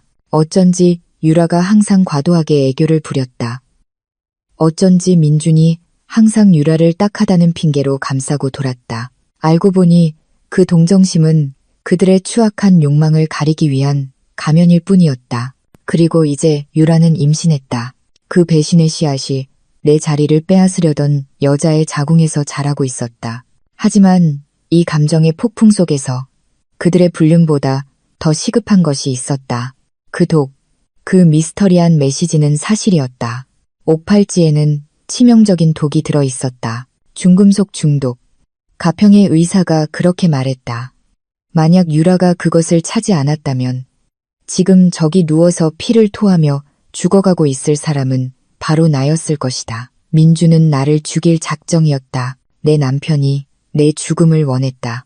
이 사실은 어떤 불륜보다도 훨씬 더 고통스러웠다. 나는 천천히 일어섰다. 움직여야 했다. 슬픔에 잠겨 있을 수 없었다. 증거가 필요했다. 증거 없이는 나는 그저 눈먼 질투에 사로잡힌 미친 아내로 취급될 뿐일 것이다. 어디가? 민준의 쉰 목소리가 내 발걸음을 멈추게 했다. 그가 고개를 들었다. 그의 눈은 붉고 부어 있었다. 나는 평온에 가면 뒤에 들끓는 분노를 감추고 그를 무심하게 쳐다보았다. 화장실 갔다가 커피 좀 마시려고요. 당신 내연녀를 밤새 지켜보려면 카페인이 필요하겠네요. 내 말에 민주는 움찔했다. 그의 얼굴이 굳어졌다. 그는 부인하려 입을 열었다가 다시 닫았다. 더 이상 거짓말이 소용없다는 것을 그는 알았다. 그는 내 시선을 피하며 다시 고개를 숙였다. 나는 유라의 병실을 지나갔다. 문에 달린 작은 유리창을 통해 몸에 온갖 튜브가 연결된 채 힘없이 누워있는 유라를 볼 수 있었다. 심장박동 모니터는 안정적으로 울리고 있었다. 그녀의 침대 옆 탁자 위에는 유라의 개인 소지품이 투명한 플라스틱 트레이에 놓여 있었다. 지갑, 휴대폰, 그리고 그 팔찌, 옥팔찌는 간호사가 벗겨놓았다. 그 녹색 물체는 마치 평범한 액세서리인 양 아무렇지 않게 그곳에 놓여 있었다. 하지만 나는 그것이 잠자는 독사라는 것을 알고 있었다. 나는 간호스테이션의 간호사가 전화통화에 정신이 팔릴 때까지 기다렸다. 빠르고 조심스러운 움직임으로 나는 유라의 병실 안으로 몰래 들어갔다. 의료기기 소리가 나를 맞았다. 유라는 아직 의식이 없었다. 고용량 진정제 때문일 것이다. 평소 거만하던 그녀의 얼굴은 이제 잿빛으로 붓고 초라해 보였다. 나는 시간을 낭비하지 않았다. 나는 주머니에서 손수건을 꺼내 트레이에서 옥팔찌를 집었다. 맨살로 직접 만질 용기가 나지 않았다. 나는 그것을 손수건으로 단단히 감싸고 재킷 주머니에 넣었다. 그 대신 아까 가평에서 오는 길에 노점상에게서 우연히 산 값싼 모조 팔찌를 놓았다. 항상 플랜 B를 준비하는 내 건축가적 본능이 유용했다. 100% 똑같지는 않았지만 이런 공황 상태와 어두운 방 안에서는 민준과 홍 여사님은 눈치채지 못할 것이다. 그 후 나는 가방에서 작은 손 소독제 병을 꺼내 내용물을 조금 붓고 지금 내 손에 있는 진짜 옥팔찌의 안쪽 표면에서 작은 손톱줄을 이용해 조심스럽게 미세한 가루를 긁어냈다. 나는 서랍에서 찾은 작은 약 봉투에 그 가루를 담았다. 아주 적은 샘플이었지만 실험실 분석에는 충분했다. 그 방을 나올 때 내 심장이 격렬하게 뛰었다. 마치 액션 영화 속 도둑이 된 기분이었다. 사실 나는 단지 내 목숨을 지키기 위해 싸우고 있었을 뿐인데 다음날 아침 나는 잠시 씻고 갈아입을 옷을 가지러 집에 다녀와야겠다고 핑계를 댔다. 민주는 의심하지 않았다. 그는 유라에 대한 죄책감에 너무나 사로잡혀 있었다. 나는 그 시간을 이용해 서대문구에 있는 아버지의 오랜 지인이 운영하는 사설 법의학 연구소로 갔다. 이 연구소는 보통 산업 독극물 분쟁 사건을 다루었기에 완벽한 장비를 갖추고 있었고 가장 중요한 것은 입이 무겁다는 것이었다. 흥미로운 샘플이군요, 박지유 씨. 내가 화학약품 냄새가 나는 대기실에서 3시간을 초조하게 기다린 후 연구소장인 이 박사가 말했다. 그는 분광 분석 결과가 담긴 종이 한 장을 내밀었다. 두꺼운 안경 너머로 이 박사의 늙은 얼굴이 심각해 보였다. 결과가 어떻게 나왔나요, 박사님? 내가 참지 못하고 물었다. 이 돌은 평범한 옥이 아닙니다. 더 정확히 말하면 화학적으로 변형된 광물입니다. 이 박사가 종이의 그래프들을 가리키며 설명했다. 기본 구조는 경옥과 비슷하지만 그 미세한 구멍들에 고농도의 삼산화비소와 수온이 주입되어 있습니다. 더 무서운 것은 표면이 아주 얇은 생분해성 폴리머로 코팅되어 있다는 겁니다. 그 말은 처음 착용했을 때는 독이 즉시 작용하지 않는다는 뜻입니다. 폴리머 코팅이 막고 있죠. 하지만 지속적으로 체온과 땀에 노출되면 위장에서 녹는 약 캡슐처럼 코팅이 서서히 얇아집니다. 그 코팅이 사라지면 돌의 구멍이 열리고 독이 피부를 통해 혈류로 직접 흡수되는 겁니다. 이건 아주 정교하고 잔인한 살인 방법입니다. 피해자는 서서히 아프게 되죠. 증상이 자가면역 질환이나 일반적인 장기 부전과 비슷해서 중독을 의심하지 않으면 찾아내기 어렵습니다. 나는 책상 모서리를 꽉 쥐었다. 다리에 힘이 풀렸다. 그럼 이건 서서히 죽이기 위해 설계된 거군요. 그렇습니다. 이 박사가 단호하게 말했다. 피해자가 심부전이나 신부전으로 사망하기 전에 먼저 고통받도록 복용량이 조절되어 있습니다. 이걸 만든 사람은 누구든 아마추어가 아닙니다. 화학과 광물학에 대해 아주 잘 아는 사람이에요. 나는 이제 증거물 봉투에 담긴 녹색 팔찌를 쳐다보았다. 어젯밤 민준이 영원한 사랑의 상징이라고 했던 물건. 알고 보니 그것은 시한폭탄이었다. 감사합니다, 박사님. 결과 사본 하나만 보관해 주세요. 얼마든지 지불하겠습니다. 내가 일어서며 말했다. 박지유 씨, 내가 나가려 할 때 이 박사가 불렀다. 조심하세요.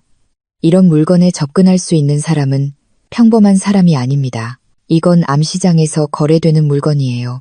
보통 외딴 불법 광산의 잔재물들이죠. 나는 굳은 표정으로 고개를 끄덕였다. 알겠습니다. 연구소를 나오자 서울의 태양은 뜨겁게 내리쬐고 있었다. 하지만 내 세상은 칠흑같이 어두웠다. 사실은 내 손에 있었다. 민주는 내가 평범하게 죽는 것처럼 보이게 하려고 나를 서서히 죽이려 했다. 아마도 내 재산과 보험금을 가로채고 유라와 그들의 사생아와 함께 행복하게 살기 위해서. 내 휴대폰이 진동했다. 다시 그 미스터리한 번호로부터 메시지가 하나 들어왔다. 진실을 알았군요, 건축가님. 오후 2시에 을지로의 낡은 다방에서 봅시다. 내가 알아볼 수 있도록 붉은 옷을 입고 오세요. 경찰은 데려오지 마세요. 그렇지 않으면 당신 남편이 왜 그렇게 당신을 증오하는지 영원히 알 수 없을 겁니다. 메시지를 보낸 사람은 내 동선을 알고 있었다. 그가 나를 감시하고 있었다. 다시 공포가 엄습했다. 하지만 호기심과 복수심이 훨씬 더 컸다. 나는 이 사람을 만나야 했다. 이 비극의 마지막 퍼즐 조각을 알아내야 했다. 반격을 시작하기 전에 나는 차를 몰아 구도심 지역으로 향했다. 서울의 교통체증이 마치 내 발걸음을 막으려는 듯 심했다. 차 안에서 나는 잠시 울었다. 어제부터 참아왔던 모든 고통과 분노, 실망을 쏟아냈다. 거짓으로 가득했던 내 10년의 결혼 생활을 위해 울었다. 도구로 보답받은 내 진심을 위해 울었다. 하지만 그 눈물이 마르자 나는 거칠게 눈물을 닦았다. 더 이상 약한 박지윤은 없었다. 이제 을지로에 도착할 박지윤은 전쟁을 준비한 박지유였다. 그날 오후 을지로 일대는 상업활동으로 북적였고 향 냄새, 음식 양념 냄새, 사람들의 땀 냄새가 뒤섞여 특유의 친숙한 향기를 만들어냈다. 나는 차를 조금 떨어진 곳에 주차하고 메시지에 언급된 전설적인 다방을 향해 좁은 골목을 걸었다. 태양이 피부를 따갑게 했지만 나는 붉은 재킷을 여몄다. 마주치는 모든 얼굴을 경계하며 바라보았다. 그 낡은 다방은 평소처럼 붐볐다. 손님들은 낡은 나무 의자에 비좁게 앉아 덥고 습한 공기 속에서 냉커피를 즐기고 있었다. 천장의 낡은 선풍기는 게으르게 돌아가며 옅은 먼지를 퍼뜨렸다. 숟가락이 유리잔에 부딪히는 소리와 다양한 언어의 대화 소리가 공간을 가득 채웠다. 나는 입구 근처에 서서 주위를 둘러보았다. 심장이 격렬하게 뛰었다. 저들 중 누가 메시지를 보낸 사람일까? 구석에 모자 쓴 남자일까? 아니면 비빔밥을 먹고 있는 노부인일까? 8번 테이블입니다, 사모님. 나이든 종업원이 갑자기 나를 부르더니 큰 기둥 뒤에 약간 숨겨진 구석의 작은 테이블을 가리켰다. 그곳에는 중년의 남자가 앉아 있었다.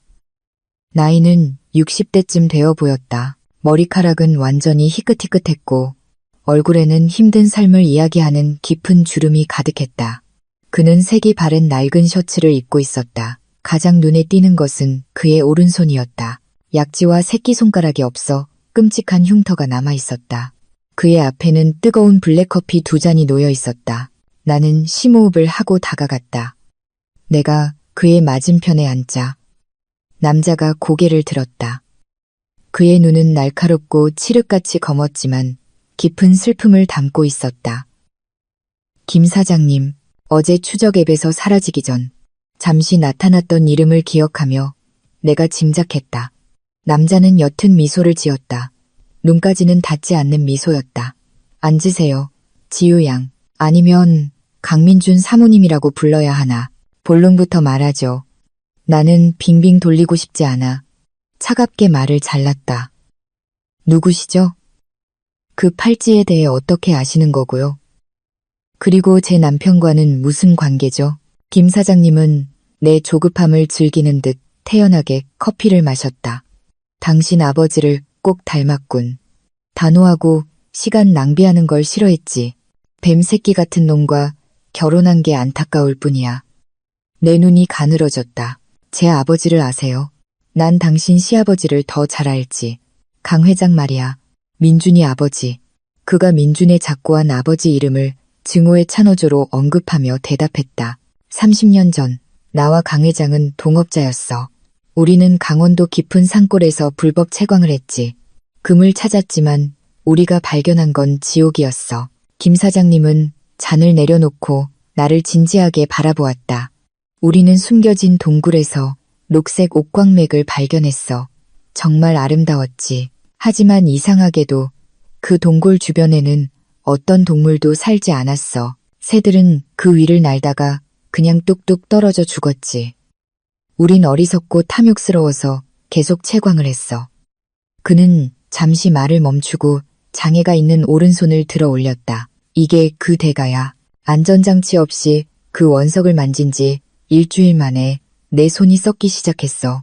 살이 촛농처럼 녹아내렸지. 우리는 그제야 그곳의 암석에 천연비소와 화산성 수은 잔류물이 다량 함유되어 있다는 걸 알았어. 그건 독광산이었던 거야. 나는 소름이 돋는 것을 느끼며 그의 말을 경청했다. 나는 그 광산을 폐쇄하고 싶었어. 너무 위험했으니까. 김 사장님이 말을 이었다. 하지만 강 회장, 그는 교활한 놈이었지. 그는 다른 기회를 봤어. 이 돌이 흔적 없이 서서히 사람을 죽일 수 있다면 비싼 무기가 될 수 있다고 생각한 거야. 그는 그 광산의 토지 증명서를 훔치고 내가 병원에서 사경을 헤맬 때 내 서명을 위조해서 나를 한 푼도 없이 내쫓았어. 그는 그 광산을 혼자 독차지했지. 그럼 민준 씨 집안의 부는 시체와 독 위에 세워진 거군요. 쓰라린 진실이지. 김 사장님이 말했다. 민준이 아버지는 그 돌을 평범한 장신구로 팔지 않았어. 그는 암시장에서 적이나 배우자를 제거하고 싶은 부자들을 위한 살인 도구로 팔았지. 침묵의 옥, 그들이 그렇게 불렀어. 민준이는 이 모든 걸 알고 있었어. 그는 아버지의 사업을 조용히 이어받았지. 그의 부동산 회사는 그 독을 팔아 번 돈을 세탁하기 위한 위장일 뿐이야. 나는 입을 다물지 못했다. 민준이 야심 있는 줄은 알았지만 그가 대를 잇는 범죄 조직의 일원일 줄은 상상도 못했다. 이건 더 이상 단순한 가정불륜 문제가 아니었다. 이것은 조직적인 범죄였다. 그럼 왜 저죠? 내 목소리가 분노를 참느라 떨렸다. 왜 민준 씨가 저를 죽이려고 한 거죠? 저는 그의 아내예요. 저는 그를 항상 지지했어요. 김 사장님이 나지막이 웃었다. 건조하고 서글픈 웃음이었다. 참 순진하군. 아가씨, 민준이가 당신을 사랑해서 결혼했다고 생각하나? 그는 당신 아버지의 자산 때문에 당신과 결혼한 거야. 당신 아버지에게서 물려받은 건설회사, 당신 명의로 된 강남의 노른자 땅들, 그게 전부 그가 노리던 거였어.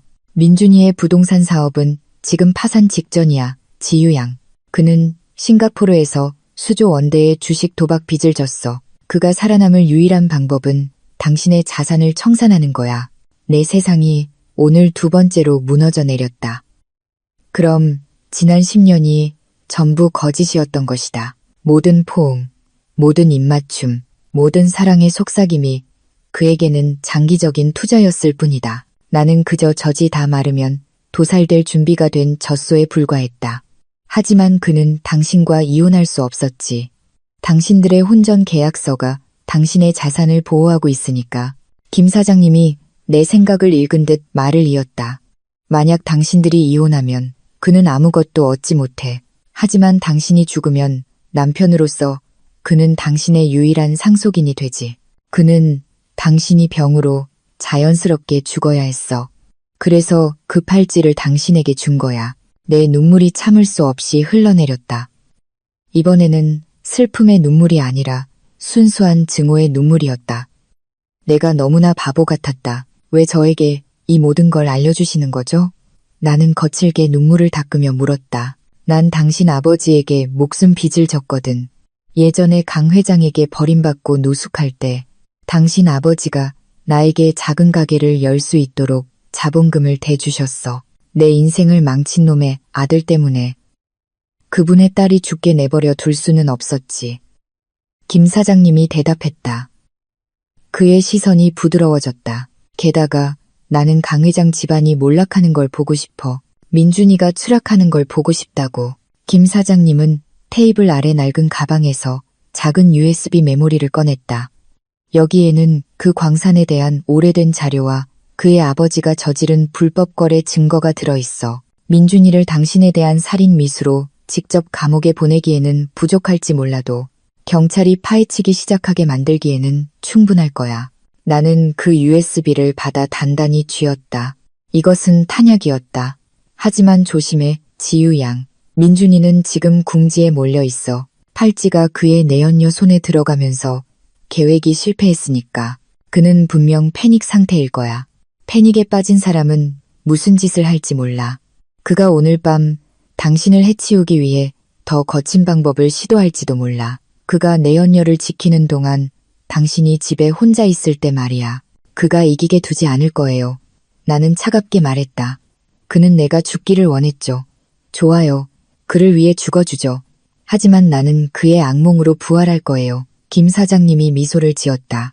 이번에는 존경심을 담은 진심 어린 미소였다. 좋아. 그래야 내 친구의 딸답지. 그를 파멸시켜. 지유양. 그가 태어난 것을 후회하게 만들어 나는 단호한 발걸음으로 다방을 나섰다. 서울의 하늘이 주황빛으로 변하기 시작했다. 내 머릿속에서 미친 계획이 짜이기 시작했다. 민주는 자신의 독극물 흔적을 덮기 위해 신비로운 드라마를 원했다. 좋다. 나는 그에게 결코 잊지 못할 공포쇼를 선사할 것이다. 나는 휴대폰을 꺼내 가사도우미에게 짧은 메시지를 입력했다. 아주머니 오늘 밤 10시에 향이랑 초 좀 준비해 주시고 집안등은 다 꺼주세요. 경비 아저씨께는 사장님 외에는 아무도 들여보내지 말라고 전해주세요. 오늘 밤 아내의 연극이 시작될 것이고 그 무대는 바로 우리 집이었다. 강남의 우리 호화로운 집은 오늘 밤 죽은 듯했다. 평소라면 현관의 크리스탈 샹들리에가 환하게 켜져 주인을 맞이했을 것이다. 하지만 오늘 밤 나는 가사도우미와 경비원에게 거의 모든 주 조명을 끄라고 명령했다. 어둠은 내가 연기할 연극을 위한 최고의 무대였다. 벽시계가 10번 울렸다. 밖에서는 오후 폭풍의 여파로 남은 이슬비가 유리창을 두드리고 있었다. 단조롭고 섬뜩한 리듬을 만들면서 나는 거실의 털카펫 중앙에 무릎을 꿇고 앉았다. 내 앞에는 7가지 꽃잎을 띄운 물이 담긴 쟁반, 코를 찌르는 제스민 향의 아로마 캔들 몇 개, 그리고 물론 인터넷에서 아무렇게나 베껴 쓴 가짜 주문 종이가 놓여 있었다. 나는 헐렁한 흰색 잠옷을 입고 긴 머리를 일부러 흐트러뜨려 얼굴 일부를 가렸다. 나는 환풍구에서 들어오는 바람에 흔들리는 촛불을 바라보았다. 벽의 그림자가 마치 유령처럼 춤을 추는 듯했다. 내 심장이 격렬하게 뛰었다. 유령이 무서워서가 아니라 솟구치는 아드레날린 때문이었다. 이것은 나의 마지막 도박이었다. 나는 미신이라는 미끼로 악마를 그의 은신처에서 끌어내야 했다. 앞마당에서 자동차 엔진 소리가 들렸다. 민준의 차였다. 나는 심호흡을 하고 눈을 감고 알아들을 수 없는 중얼거림을 읊조리기 시작했다. 역할에 몰입할 준비를 했다. 현관문이 열렸다. 서두르는 발소리가 대리석 바닥을 울렸다. 지우, 왜 집이 이렇게 깜깜해? 또 정전이야? 민준의 목소리가 감정과 피로에 가득 차 울려 퍼졌다. 그의 뒤로 비틀거리는 다른 발소리가 들렸다. 홍 여사님이었다. 아마 병원에서 유라를 돌보다 지쳐 함께 온 모양이었다. 좋다. 내 관객이 다 모였다. 나는 대답하지 않았다.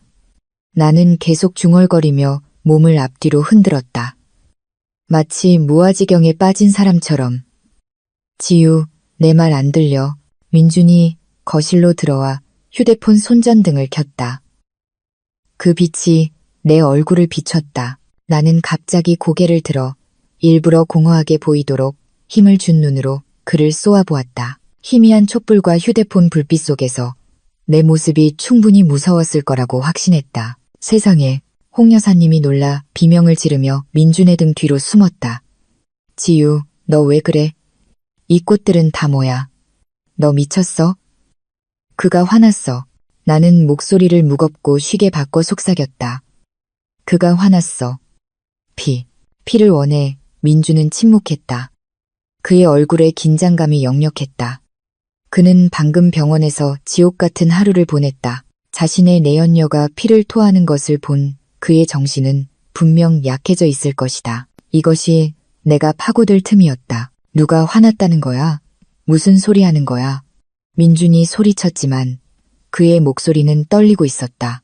그가 다가왔지만 감히 나를 건드리지는 못했다. 팔찌의 주인, 나는 영화 속 귀신처럼 웃음을 터뜨렸다. 넌 잘못된 사람에게 그걸 줬어, 민준. 넌 속였어. 내 아내를 제물로 바치려 했지만 내 내연녀가 대신 당했지. 히히. 민준의 얼굴이 창백해졌다.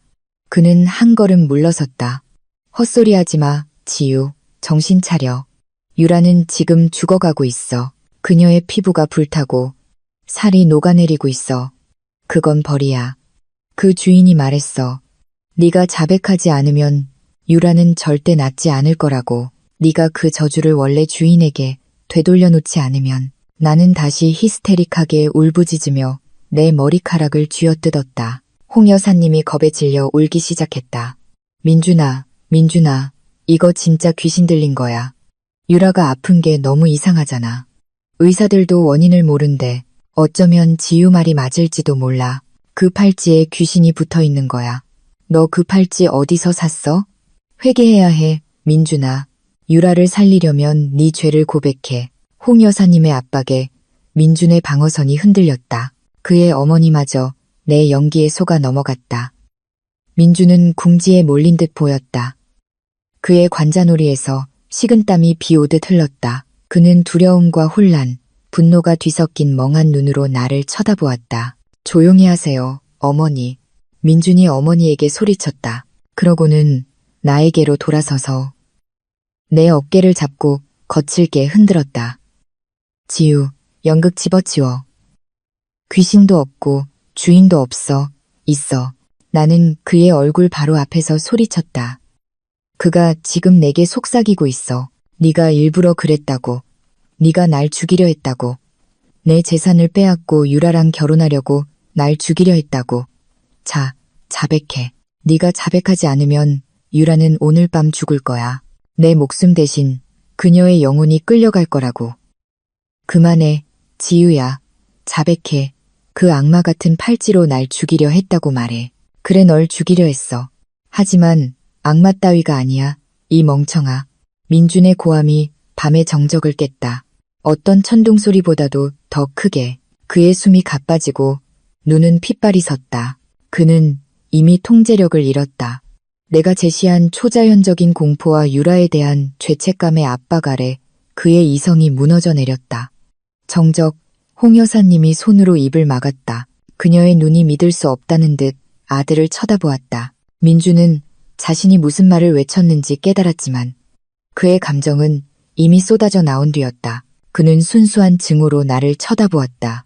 지난 10년간 완벽한 남편의 가면 뒤에 숨겨왔던 증오였다. 내가 이딴 쓰레기 같은 미신을 믿을 것 같아 민준이 꽃물이 담긴 쟁반을 걷어찼다. 물이 쏟아져 우리의 비싼 카펫을 적셨다. 그의 발에 밟혀 촛불들이 꺼졌다. 이제 방은 밖에 가로등에서 들어오는 희미한 빛만이 비추고 있었다. 그 팔찌에는 귀신 따위 없어, 지유. 민준이 내 턱을 거칠게 움켜쥐고 그의 눈을 쳐다보게 했다. 그건 과학이야, 화학이라고. 내 아버지가 망한 광산에서 가져온 독돌이야. 비소와 수은으로 가득 차 있지. 원래는 네가 찼어야 했어. 6개월 안에 피부암이나 신부전으로 서서히 죽었어야 했다고. 그래야 내가 보험금을 청구하고 네 빌어먹을 자산들을 팔아치울 수 있으니까. 나는 턱의 고통을 참으며 그가 모든 것을 쏟아내도록 내버려 두었다. 그럼 일부러 날 독살하려 한 거야. 그래, 민준이 좌절하며 소리쳤다. 그는 내 턱을 놓고 나를 밀쳐 내가 뒤로 넘어지게 했다. 난 너한테 진절머리가 나.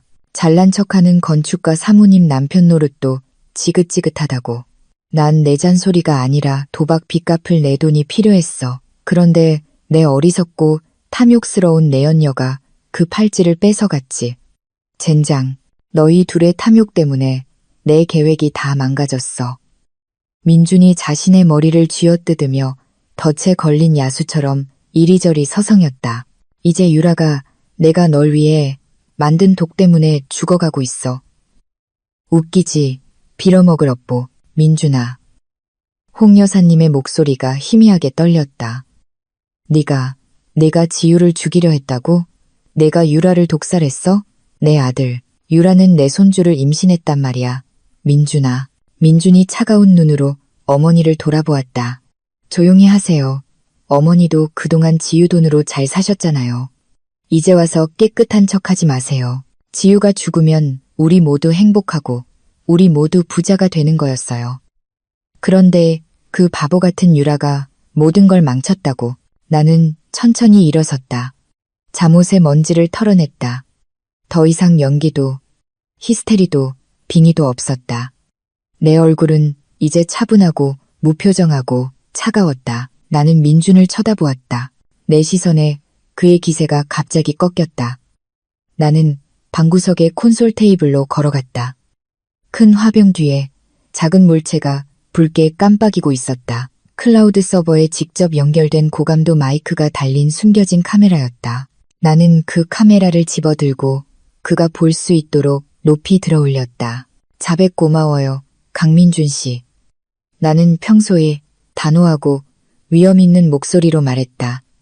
아주 완벽한 자백이네요. 동기, 방법, 그리고 의도까지. 검사님이 이 녹화본을 들으면 아주 좋아하겠어요. 민준의 얼굴이 분노에서 공포로 급격히 변했다. 그는 내 손에 카메라를 그리고 나를 쳐다보았다. 그의 입이 벌어졌지만 아무 소리도 나오지 않았다. 그는 이제야 깨달았다. 그가 방금 가장 단순한 쥐덫에 걸려들었다는 것을.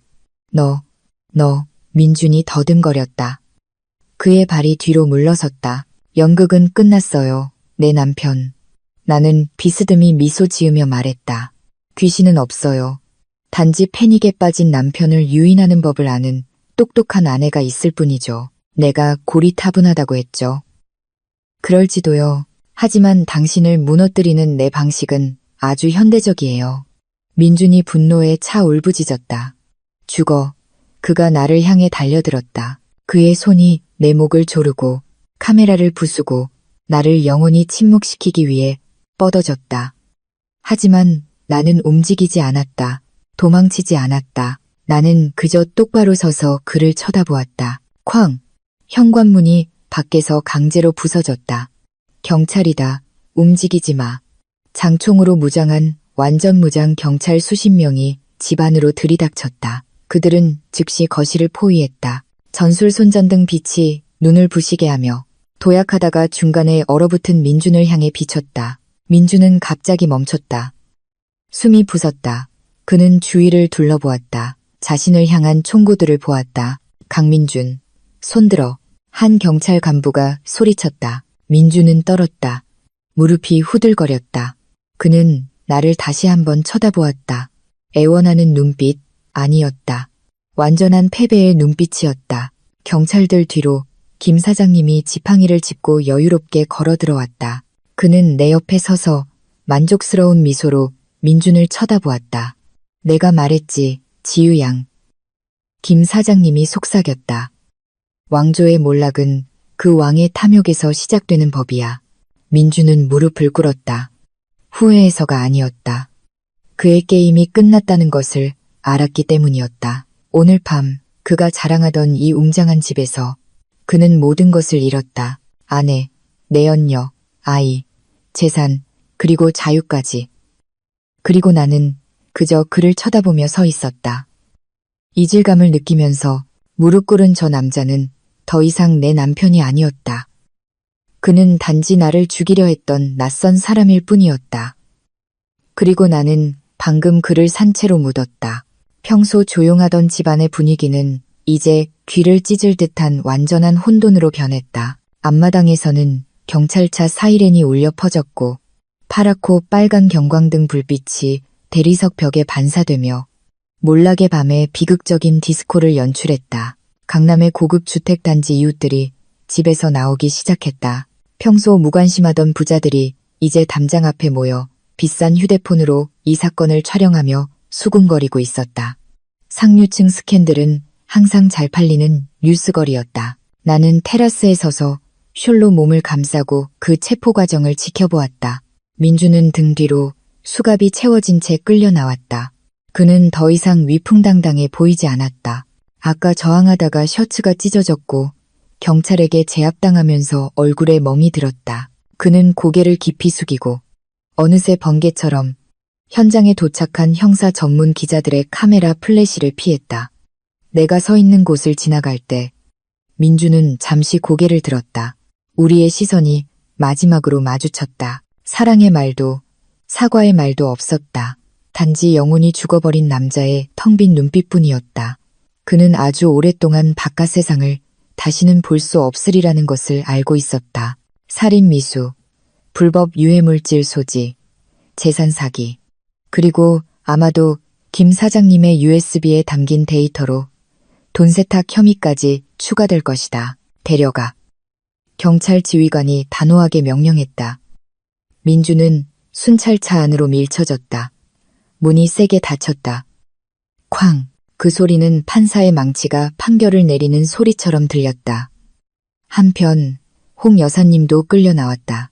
그녀는 수갑을 차지 않았지만 2명의 여경에게 양팔이 붙들려 있었다. 아직은 중요 참고인 신분이었지만 민준의 계획을 알고도 신고하지 않았고 심지어 불륜을 지지했다는 점을 고려하면 그녀는 공범이나 최소한 범죄 방조죄로 연루될 것이 분명했다. 지유야, 이 어미 좀 살려다오, 지유야. 홍 여사님이 나를 보자 소리쳤다. 눈물이 그녀의 짙은 화장을 녹여내려 슬픈 광대처럼 보였다. 난 그 독에 대해선 몰랐어. 맹세코 난 그냥 네가 이혼하길 바랐지. 죽길 바란 건 아니었어. 경찰한테 말 좀 해줘. 지유야, 우린 가족이잖아. 나는 그 늙은 여인을 연민의 눈으로 바라보았지만 내 마음은 이미 돌처럼 굳어 있었다.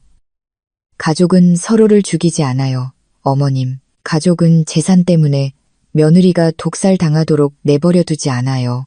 노후를 즐기세요. 감방에서 반성할 시간이 많으시길 바라요. 홍 여사님은 히스테릭하게 비명을 지르며 나에게 거친 욕설을 퍼붓다가 결국 다른 경찰차에 강제로 태워졌다. 유라는 어떻게 되었을까? 1시간 후 병원에서 소식이 왔다. 그곳을 지키던 경찰이 보고하기를 유라는 목숨은 건졌지만 아주 큰 대가를 치렀다고 했다. 태반을 손상시킨 중금속 독의 영향으로 뱃속의 태아는 살릴 수 없었다. 유라 자신은 영구적인 신장 손상과 오른손의 부분적인 신경마비를 겪게 되었다. 죽음의 팔찌를 자랑스럽게 과시하던 바로 그 손이었다. 그녀는 살 것이다. 하지만 장애를 가진 여자로 불임으로 그토록 자랑하던 아름다움을 잃은 채 그리고 이 사악한 가족 음모의 가담한 대가로 남은 인생을 철창 뒤나 감옥 병동에서 보내야 할 것이다. 탐욕은 동화 속 저주처럼 그녀에게서 모든 것을 앗아갔다. 밤은 깊어졌다. 경찰은 CCTV 녹화 영상과 내 도청 장치를 포함한 증거물을 압수하며 현장 감식을 마쳤다. 김 사장님은 안도의 미소를 지으며 작별 인사를 했다. 제 임무는 끝났습니다. 지유 양, 하늘에 계신 당신 아버지가 분명 자랑스러워하실 겁니다. 당신은 강한 여자예요. 마침내 집은 다시 조용해졌다. 하지만 이번의 고요함은 달랐다. 섬뜩한 고요함이 아니라 안도감을 주는 고요함이었다. 마치 큰 폭풍이 지나간 뒤에 맑은 공기 같았다. 6개월 후 아침 햇살이 제주도 외곽의 작은 카페 통유리창을 통해 따뜻하게 스며들었다. 나는 서울의 번잡함과 모든 허위를 벗어나 눈을 시원하게 해주는 푸른 보리밭을 마주하고 앉아 있었다. 내 손에는 따뜻한 허브차 한 잔이 들려 있었다. 더 이상 비싼 커피도 위선으로 가득 찬 파인 다이닝도 없었다. 내 휴대폰이 진동했다. 한 전국 뉴스 포털에서 알림이 떴다. 판결 선고. 부동산 재벌 강민준, 아내 살인 미수 혐의로 징역 20년형. 모친과 내연녀도 연루. 나는 제목을 흘끗 읽고 휴대폰 화면을 껐다. 과도한 기쁨은 없었다. 단지 끝났다는 느낌뿐이었다. 그 장은 내가 단단히 닫았다. 법적 절차는 녹취 증거와 김 사장님의 증언 덕분에 순조롭게 진행되었다. 민준의 재산은 산더미 같은 그의 빚을 갚기 위해 국가에 몰수되었다. 반면 내 재산은 안전했다. 혼전 계약서와 내가 피해자라는 사실이 아버지의 모든 유산을 지켜주었다. 강남의 그 집은 이미 팔았다. 썩은 기억이 담긴 곳에 살고 싶지 않았다. 매각 대금의 대부분은 암재단과 가정폭력 피해 여성을 위한 사회복지시설에 기부했다. 나머지는 이곳 제주도의 작은 건축, 스튜디오를 짓는 데 사용했다. 나는 가방에서 작은 상자를 꺼냈다. 붉은 벨벳 상자가 아니었다. 소박한 나무 상자였다. 그 안에는 결혼 반지가 들어있었다. 한때 영원한 사랑의 상징이라고 생각했던 작은 다이아몬드가 박힌 화이트 골드 반지였다. 나는 카페를 나와 아래 바위 투성이 계곡을 가로지르는 작은 다리로 걸어갔다.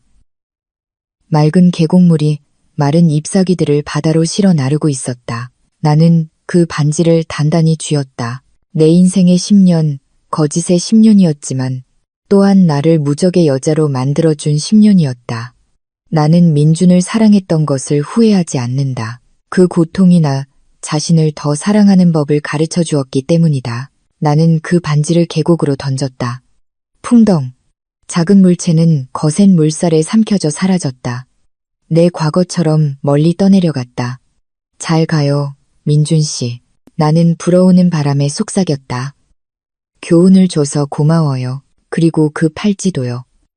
그 팔찌가 없었다면 나는 아마 영원히 당신과 함께 거짓 속에서 살았을지도 몰라요.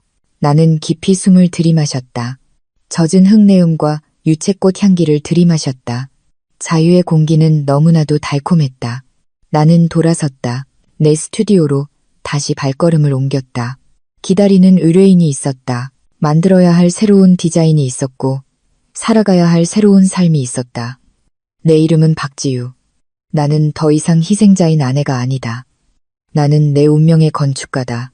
그리고 이번에는 그 기초를 결코 균열이 가지 않을 진실의 콘크리트로 만들 것이라고 확신한다.